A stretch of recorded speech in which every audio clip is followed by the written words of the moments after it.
तो आज हम कक्षा 10 विज्ञान में मानव नेत्र तथा रंग बिरंगा संसार के कुछ आंकिक प्रश्नों पर चर्चा करेंगे।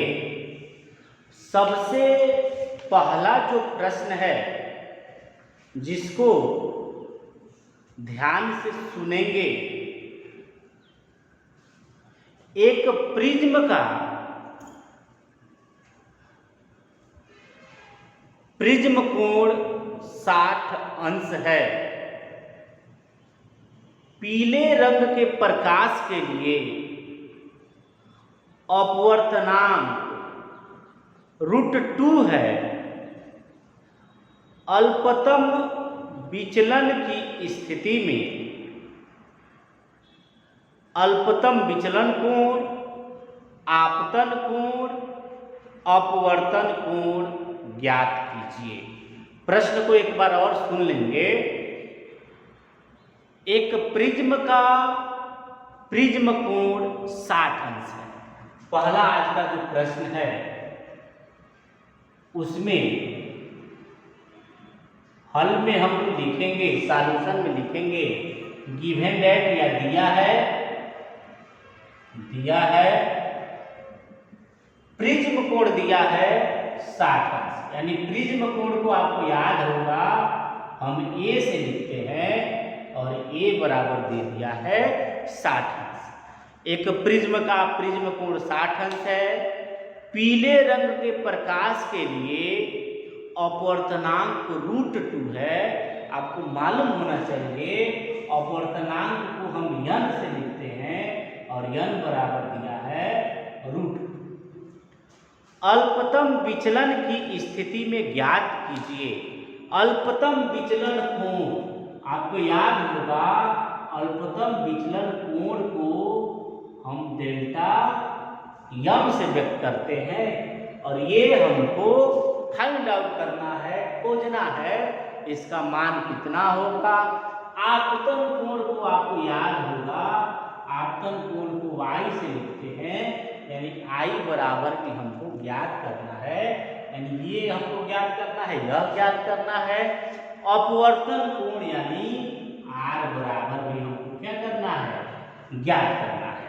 यानी एक प्रिज्म है जिसका प्रिज्म कोण दे दिया है, प्रिज्म के पदार्थ का अपवर्तनांक दे दिया है, हमको ये ज्ञात करना है, यह ज्ञात करना है और यह, यानी अल्पतम विचलन कोण ज्ञात करना है, आपतन कोण का मान ज्ञात करना है और अपवर्तन कोण का मान ज्ञात करना है।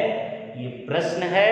अब इसको जो है हल कैसे करेंगे तो हम देखेंगे कि क्या कोई ऐसा फार्मूला है जिसमें ए आए, n आए, डेल m आए। तो आपको मालूम होगा प्रिज्म के पदार्थ के अपवर्तनांक के लिए एक हम सूत्र आपको बताए थे और वह फार्मूला है n बराबर sin a plus del m by 2 upon sine a by 2। यह फार्मूला हम आपको बताए थे। अब इसमें जो है हम जिन जिन राशियों की वैल्यू दी हुई है उस वैल्यू को पुटअप करेंगे तो आप देखेंगे n बराबर √2 दिया है तो √2 रख देंगे। फिर साइन a का जो वैल्यू है वह 60 डिग्री दिया है, 60 प्लस डेल m बाई 2 हो गया यह अपान फिर से साइन a की जगह पे 60 अपान 2। फिर से एक लाइन और लिखते हैं √2 इक्वल टू साइन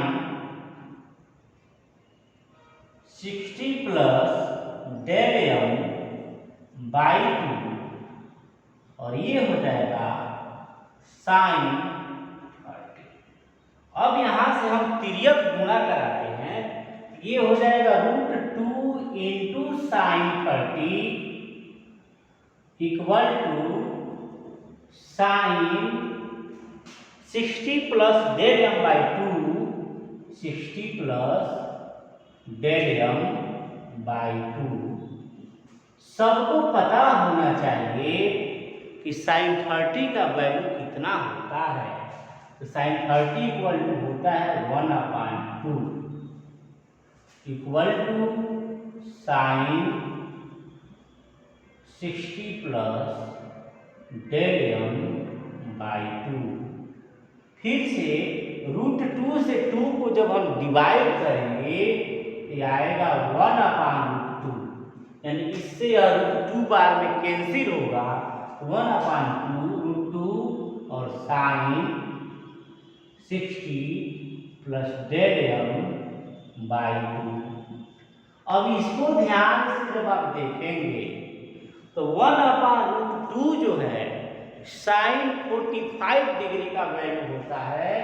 इसके जगह पे हम लिखेंगे sine 45 equal to sine 60 plus del M by two. अब देखिए इधर भी साइन है, इधर भी साइन है, यानी साइन जो है वह कैंसिल हो जाएगा, हट जाएगा और बचेगा क्या 45 equal to 60 plus del M by two. यानी इधर का साइन ये साइन दोनों कैंसिल हो गया, इधर 45 और इधर 60 plus del M by two, यानी पूर्णांक केवल बच जाएगा। अब इसके नीचे 1 लिख के हम त्रियक गुणा कराएंगे तो इसका इधर गुणा होगा तो 60 प्लस डेल एम आएगा, यानी 1 का 60 में गुणा होगा तो 60 और 1 का डेल एम में गुणा होगा तो डेल एम इक्वल टू 45 में 2 का जब हम मल्टीप्लाई कराएंगे तो 90 आएगा। अब ये 60 उधर चला जाएगा, ट्रांसफर होगा तो 90 माइनस 60 या del M equal to 30 degree. ये आपका एक आंसर हो गया, यानी हम लोग डेल एम का वैल्यू ज्ञात, ये डेल एम का वैल्यू था। अब जो है हमको ज्ञात करना है आई। अब इसको रद्द कर दें हम, आप लोग नोट कर लेंगे आई को कैसे ज्ञात करेंगे। तो इसके लिए हम क्या करेंगे, आपको स्नेल का फार्मूला मालूम होगा n बराबर साइन आई बटे साइन आर। तो जो फार्मूला था अपवर्तनांक के लिए, यानी लिखेंगे दूसरा वैल्यू ज्ञात करने के लिए n बराबर sine del A plus del M by two upon sine A by two. आपको हम बताए थे ये आई का वैल्यू होता है और यह आर का वैल्यू होता है। तो आई इक्वल टू हो जाएगा a plus del M by two, या आई इक्वल टू ए का जो वैल्यू है हम कर देंगे 60 और डेल एम का हम निकाल दिया है 30/2 यानी 90/2 और ये आई इक्वल टू हो गया 45। ये आंसर हो गया दूसरा। अब किसका वैल्यू बच गया है, अब आर का वैल्यू बचा है।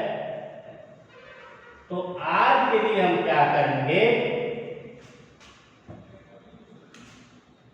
Are equal to A by two या आर इक्वल टू 60/2 या आर इक्वल टू 30, ये हो जाएगा आंसर। इस तरह से हम लोग केवल 2 राशियों का मान दिया है। इन 2 राशियों के मान की सहायता से हम लोग 3 राशियों का मान, डेल एम का वैल्यू 30 डिग्री, आई का वैल्यू 45 डिग्री और आर का वैल्यू 30 डिग्री ज्ञात।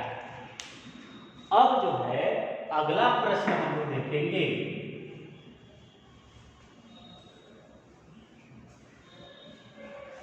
दूसरा प्रश्न देखिए, ध्यान से सुनिएगा। एक प्रश्न है, किसी निकट दृष्टि दोष से पीड़ित व्यक्ति का किसी निकट दृष्टि दोष से पीड़ित व्यक्ति का दूरबिंदु नेत्र के सामने 80 सेंटीमीटर की दूरी पर है। अब निकट दृष्टि दोष है, इसका मतलब निकट का सही होगा और दूर का खराब होगा। इस दोष को संशोधित करने के लिए आवश्यक लेंस की प्रकृति तथा क्षमता क्या होगी, आपको प्रकृति भी बताना है, क्षमता भी बताना है। और निकट दृष्टि दोष है तो दूसरा प्रश्न है, इसको हल करेंगे। और ये निकट दृष्टि दोष है, निकट दृष्टि दोष। तो निकट दृष्टि दोष में व्यक्ति का जो दूर बिंदु है वह 80 सेंटीमीटर है, यानी 80 सेंटीमीटर की दूरी पर प्रतिबिंब जब बनता है तो वह व्यक्ति अच्छे तरीके से स्पष्ट देख सकता है। यानी प्रतिबिंब की जो स्थिति है वह 80 सेंटीमीटर है, और चूंकि नेत्र के सामने ही प्रतिबिंब बनता है इसलिए इसको लिखेंगे। अब निकट दृष्टि दोष है तो वस्तु को होना चाहिए अनंत पर। वस्तु को कहाँ होना चाहिए? अनंत पर। यफ बराबर क्या करेंगे हम लोग? ज्ञात करेंगे। यफ जब ज्ञात हो जाएगा तो P यानी क्षमता का भी मान हम लोग ज्ञात करेंगे। तो लेंस का जो फार्मूला होता है 1/F equal to 1/V minus 1/U।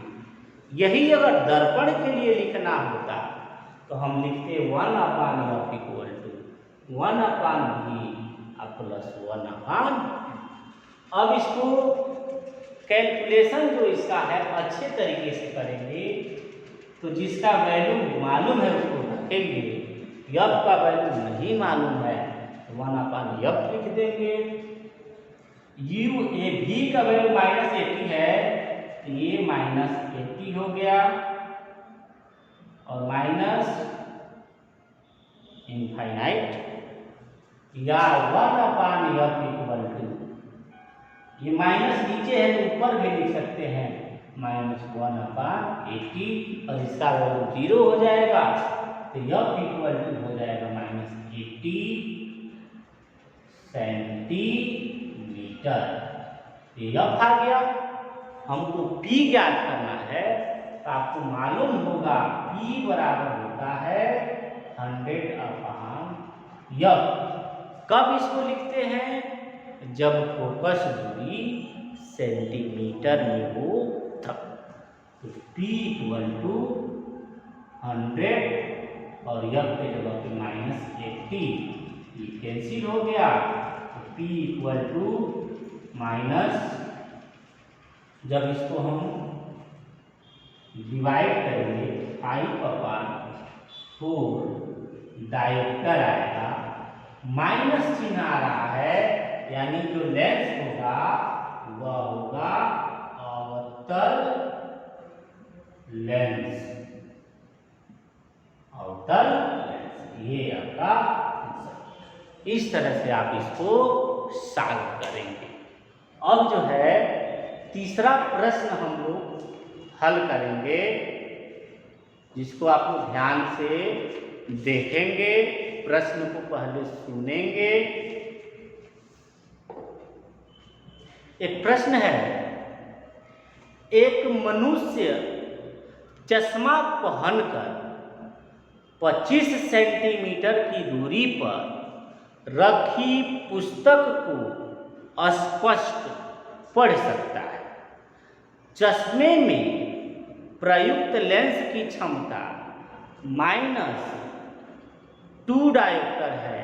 बिना चश्मे के मनुष्य किस दूरी पर रखी पुस्तक को पढ़ सकता है? चश्मा पहनकर वो 25 सेंटीमीटर की दूरी पर पढ़ लेता है। अब बिना चश्मा का कितनी दूरी पर पढ़ेगा ये आपको याद करना है, तो इसको हम लोग हल करेंगे।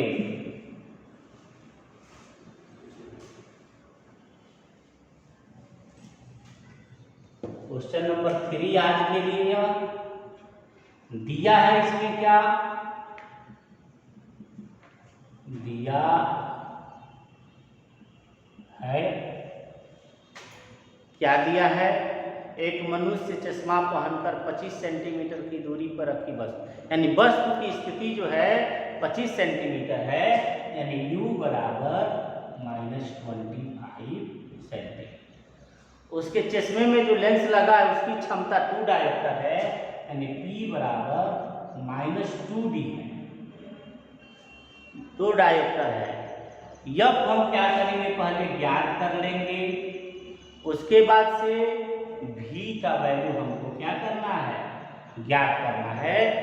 तो अब यह ज्ञात करने के लिए आपको मालूम होगा यह बराबर P बराबर 1/f, यानी 100/f, या F बराबर 100/P। यह किस में आएगा, सेंटीमीटर में, यानी 100/-2, यानी F बराबर -50 सेंटीमीटर। F आ गया। जब F आ गया तो भी हमको ज्ञात करना है, तो फिर लेंस का सूत्र लिखेंगे, क्योंकि मानव नेत्र जो है लेंस की भांति व्यवहार करता है। तो 1/F = 1/V - 1/Q, ये भरेंगे। अब देखिए जब इसको भरेंगे तो 1/F के जगह पर -50 और V का मान आपको ज्ञात ही करना है, और U का मान -25, या -1/50 हो जाएगा, 1/V होगा, यह माइनस और यह माइनस मिलके प्लस होगा, 1/25। अब इसके बाद से हमको इसका वैल्यू ज्ञात करना है, तो इसको इधर लाएंगे, प्लस है इधर आएगा तो माइनस हो जाएगा, यानी 1/V जो होगा 1/-1/50 और -1/25 के बराबर होगा।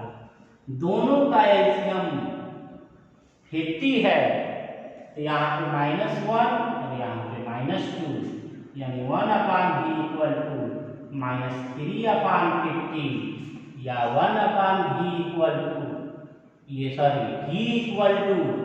अब नीचे का ऊपर हो जाएगा -50/3 सेंटीमीटर। यह आंसर होगा। अब इसके बाद से अगला प्रश्न हम लोग हल करेंगे। अगला प्रश्न क्या है, जो कई बार बोर्ड परीक्षा में पूछा भी गया है, इसको हम रफ करेंगे। अगला प्रश्न देखिए है क्या, प्रश्न नंबर 4 हल, और इसमें दिया है, क्या क्या दिया है इसको जान लेंगे। निकट दृष्टि दोष से पीड़ित एक व्यक्ति अधिकतम 2 मीटर की दूरी तक देख सकता है, यानी 2 मीटर पर प्रतिबिंब बनेगा तो स्पष्ट देख लेगा, यानी V बराबर हो गया 2 मीटर। ठीक है। उसकी सही दृष्टि के लिए किस प्रकृति व कितनी क्षमता का लेंस प्रयोग करना चाहिए, P बराबर ज्ञात करना है। क्षमता को P से लिखते हैं, P बराबर ज्ञात करना है। अब जो है ये हमको मालूम हो गया, तो P कब निकलेगा, जब यह निकलेगा।